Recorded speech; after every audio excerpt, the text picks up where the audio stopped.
really bright and sunny. We've had about 1 mil of rain. Gonna go and see what it's done to the sunflowers. When I drove past yesterday, I could actually see them, sort of 2 leaves pitching in the sunshine, so we'll go and have a quick look. It's hard to spot that we drove a drill sort of 24 metres, no, 36 metres through this field, and now it's completely recovered. What was it, about 10 days ago, 2 weeks ago? This is sunflower field now. You can see it's got water on it from the rain. It's tipping as well over towards the sun. Same with that one. All angle that way because the sun's obviously up there. Bit of a green tinge to the field. Mostly, oh, there's quite a lot of sunflowers here. Mostly though is a slight bit of weed. I just hope that the sunflowers will shade it out. There is quite a density of them now. If they start to shade out the weeds, then they'll outcompete them hopefully. But yeah, here they are here. All tilted over. Then later on they'll be tilted that way. We'll try and come back later and have another look. I'm not spraying. So far the slugs seem to have left them alone and the pigeons seem to be leaving them alone. We have got a gas gun on them as well and people have been coming shooting. I've not looked at the other field, the field that we've sown last. That was into where the oilseed rape had failed, but we'll try and have a look at that later. This one though, now it's up to this stage, we need to sow the other field behind the hedges, and then when these stop flowering they'll start, if we're going to do the maize again. So probably next week's job, spread that muck, spread that straw we chopped up, and then drill some more. So we might get the plough out again on another tractor. So what should we put it on? Put it on the 724, should we put it on the 936, should we try to put it on a big case? You know, what should we put it on the 4494, 4955, I don't know, what do you think? Quickly off to a christening. Got his little suit on, little handkerchief in his pocket, shirt too big for him to grow into it. Into a christening today, so I'm now really tired because I didn't get a lot of sleep last night because of a certain little person.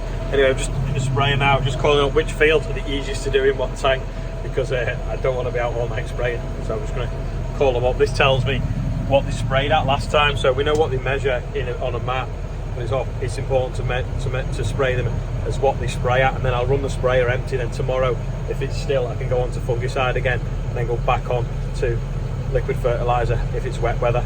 It might be wet in the morning, in which case I'll stay on it, but if it's not, I can go on to fungicide. Also, that tank is now only half full, so I'm going to run out as well tomorrow sometime. One fault with the sprayer is it only wants 1850 litres in. You're going to press the arrow for ages to go from 5,400 down to 1,850. So it's going to be easy just to stand here and watch it count up and just sort of turn it off manually. Because I reckon next time we'll be going out, it'll probably be at least a full tank, or at least somewhere near a full tank. At the christening today, there's like a mad procession of mopeds and motorbikes. There's a few of them here.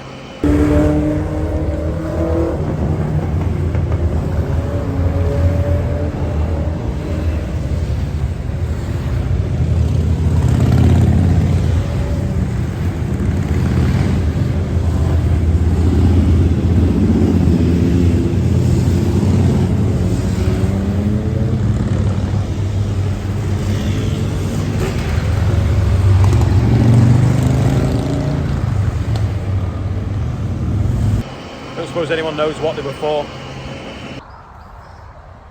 It's like Chester's stolen the sausage dog balloon that was actually a flower. Come here, you. Oh. Just walking past the Merlot with a helicopter going over. And this is one design fault with them, especially when you're moving wood chip. It gets stuck in here, in like the crowd ram of the boom, and then it gets really compact and you have to dig it out with a screwdriver. That doesn't want to come out. Yeah, that is one thing really. Just see it's stuck in there. Everyone has a different headstock. The Merlot only locks in one place, which is handy because it's quite simple, but then the other thing is some people say it's weak, but we've never really had much trouble with that. But just where that ram pivots, you do get stuff stuck in it. Hopefully the new one will arrive pretty soon when we can agree on the price of the trade-in. We've kind of not got to that yet. Just doing this field now is after potatoes. You can still see some of the damage from the potato equipment, if you will, in the crop, and then the headland isn't the best, and it looks really hungry as well. So that's why I'm keen to get this on before we get any rain.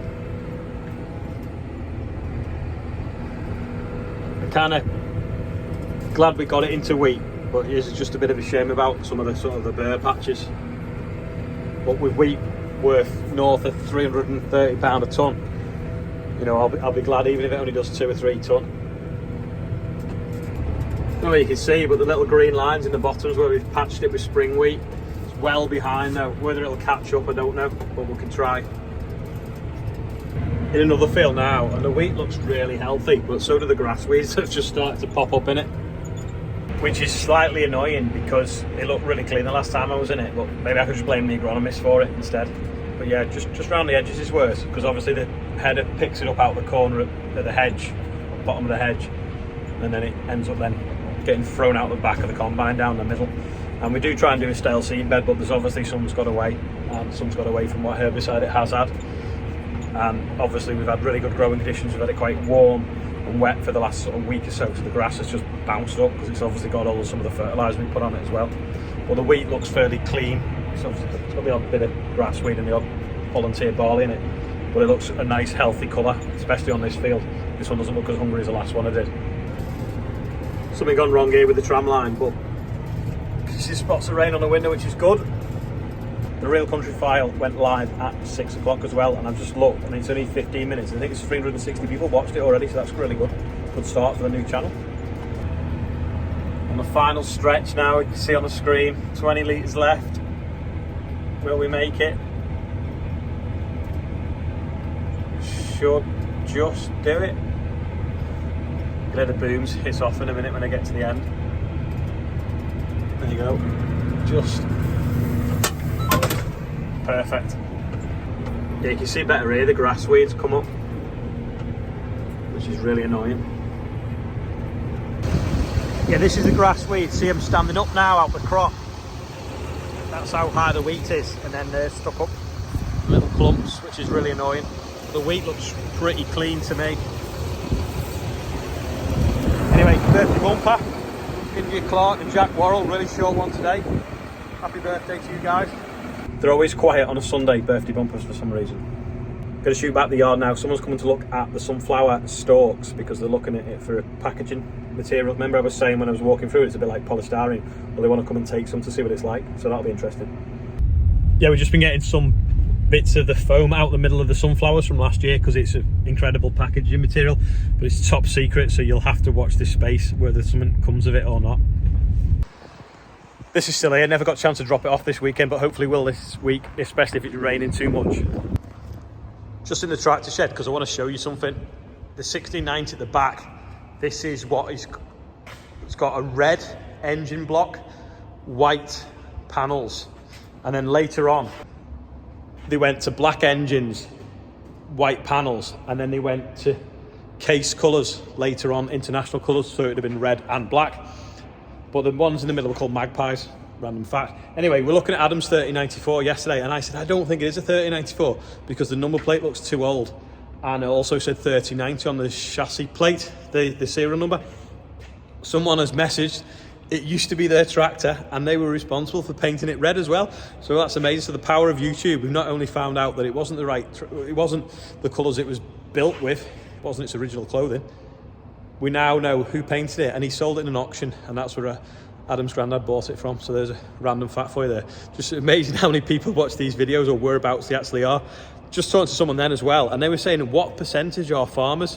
So if you're not a farmer, leave a comment to say I'm not a farmer but I watch the videos, because the guy I've just been with isn't a farmer and he enjoys watching them. Anyway, that is all for today. Thanks for watching from a sleepy tractor shed and a sleepy Ollie. I'll see you tomorrow. Sorry, one last thing. I'll put the link below to the Real Country File episode 2.